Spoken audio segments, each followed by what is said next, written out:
On March 15th, satellite imagery captured something unusual moving through the South China Sea at 18 to 20 knots.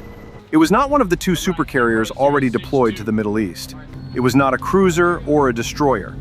It was a 45,000-ton warship built to carry Marines and fighter jets, racing southwest toward the Strait of Malacca with no announced destination and no press briefing. Ship spotters had first picked it up 2 days earlier, passing south of Taiwan through the Luzon Strait, sailing alone, separated from the two transport docks it had been operating with in the Philippine Sea just a week before. The ship was USS Tripoli, hull number LHA-7, and the Pentagon had not said a word about where it was going. But the trajectory was obvious. Tripoli was heading for the Persian Gulf, and the reason was a problem that 2 aircraft carriers, 8 destroyers, and over 6,000 airstrikes had failed to solve. The Strait of Hormuz has been effectively closed since early March. Tanker transits have dropped to near zero. The historical average is 138 vessels per day. By mid-March, some days saw 1 cargo ship make the crossing, sometimes none at all. At least 16 commercial vessels have been attacked since the war began, killing 8 seafarers. Insurance companies pulled war risk coverage. Maersk suspended all crossings. Oil prices surged past $105 per barrel. The IRGC declared that any ship attempting to pass would be set on fire.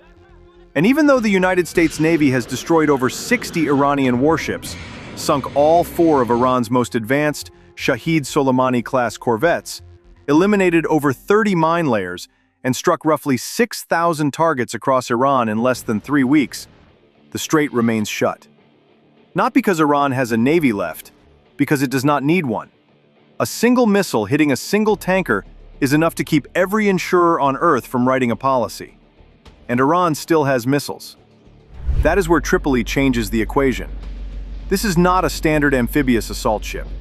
Tripoli is an America-class Flight Zero vessel, one of only 2 ever built without a well deck, the flooding compartment traditionally used to launch landing craft. When the Navy announced this design decision, it drew intense criticism. An amphibious ship without a well deck seems like a ship that could not do its primary job. But the trade-off was deliberate. The space that would have held the well deck was converted into an enlarged hangar and expanded aviation fuel storage. The result is a ship that can simultaneously operate up to 20 F-35B Lightning II stealth fighters, roughly half the air wing of a nuclear supercarrier at a fraction of the cost. In May 2022, Tripoli deployed to the Western Pacific and loaded 20 F-35Bs aboard for the first time, testing a concept the Marine Corps calls the Lightning Carrier. That test proved the ship could function as something the United States had not fielded in decades, a light aircraft carrier with 5th-generation stealth fighters, operating independently of the carrier strike group. Right now, Tripoli is carrying elements of the 31st Marine Expeditionary Unit, approximately 2,500 Marines and sailors who just finished exercise Iron Fist 26 alongside Japanese forces from late February through March 9th.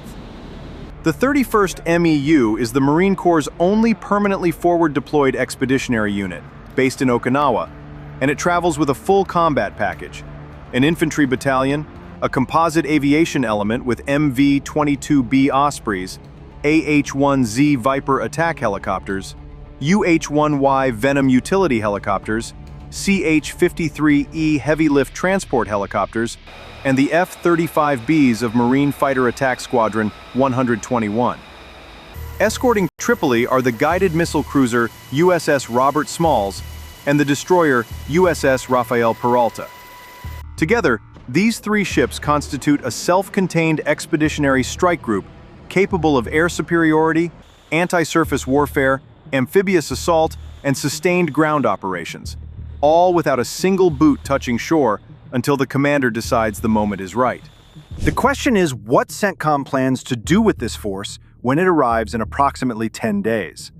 Nobody outside a small circle at MacDill Air Force Base and the Pentagon knows for certain. But the logic is not hard to follow. The Abraham Lincoln Carrier Strike Group has been parked in the Arabian Sea since before the war started. Lincoln's fighters operate from roughly 500 miles away from the strait. A round trip at that distance gives a jet perhaps 15 to 20 minutes of time on station over the shipping lanes before it has to turn back for fuel. Tripoli does not need to sit 500 miles away. It is smaller, more survivable in confined waters than a supercarrier, and designed to operate closer to the threat. If positioned 100 to 150 miles from the Strait, its F-35Bs could patrol shipping corridors for an hour or more per sortie. That triples the available coverage over the 2-mile-wide transit lanes where tankers are most vulnerable. But the F-35Bs may not be the most important thing aboard Tripoli. The Marines are. Iran's coastline along the Strait of Hormuz is among the most fortified terrain in the Middle East.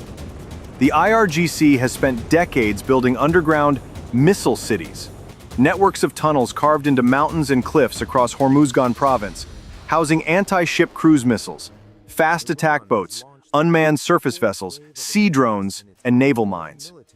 Keshem Island, which sits directly inside the strait, contains an underground missile complex that military analysts describe as a fortress.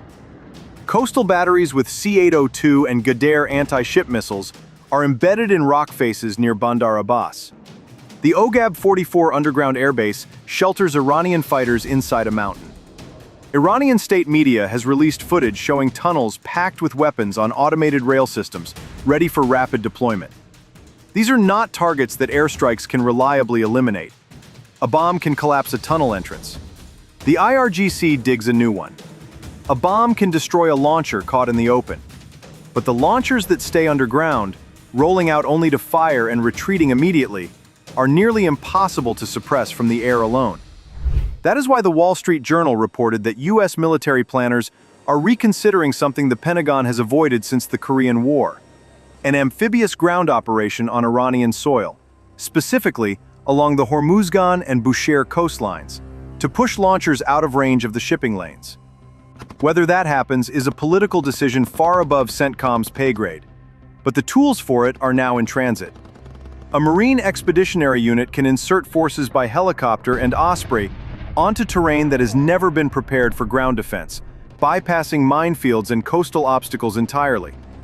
Vertical envelopment, landing troops from the air behind enemy positions, is exactly what the 31st MEU trains for.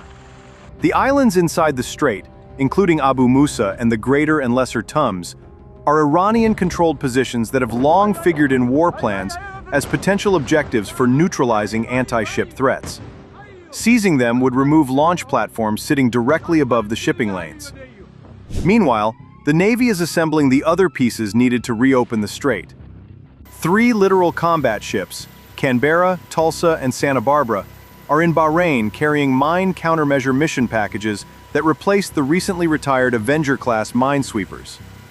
Each LCS can tow sonar arrays and deploy the AN/AQS-20A mine detection system, but mine clearance is slow, dangerous work. The ships crawl through suspected minefields at minimal speed and require constant air protection.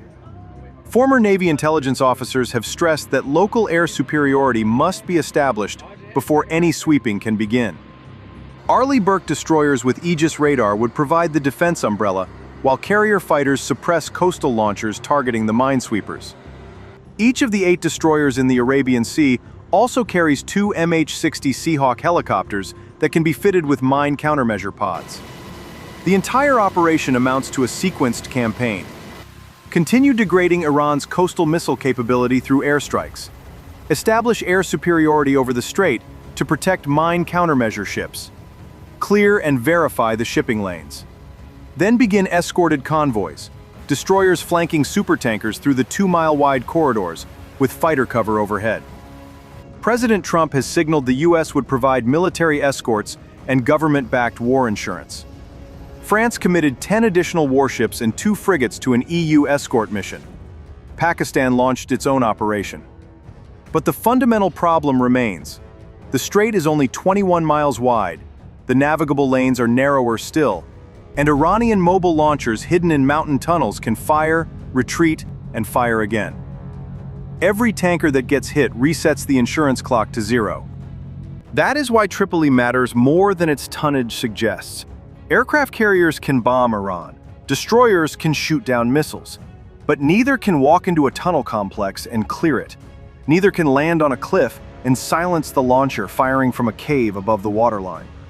The ship that critics once called a mistake, a landing ship that cannot land anything, may turn out to be the platform that breaks the deadlock.